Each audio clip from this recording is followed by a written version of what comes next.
Welcome back to the Kids Learn to Read channel. I'm going to read a short book called Pat and His Cat. And my friend Ollie the Penguin wants to play hide and seek. See how many times you can find him. I'll tell you the answer at the end of the video.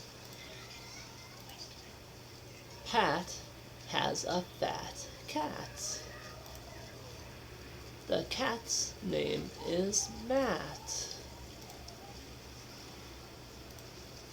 The cat likes to wear a big hat.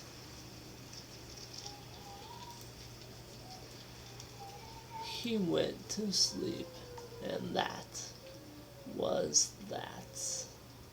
Alright, how many times did you see Ollie the Penguin hiding? If you said 2, you were right. Yay!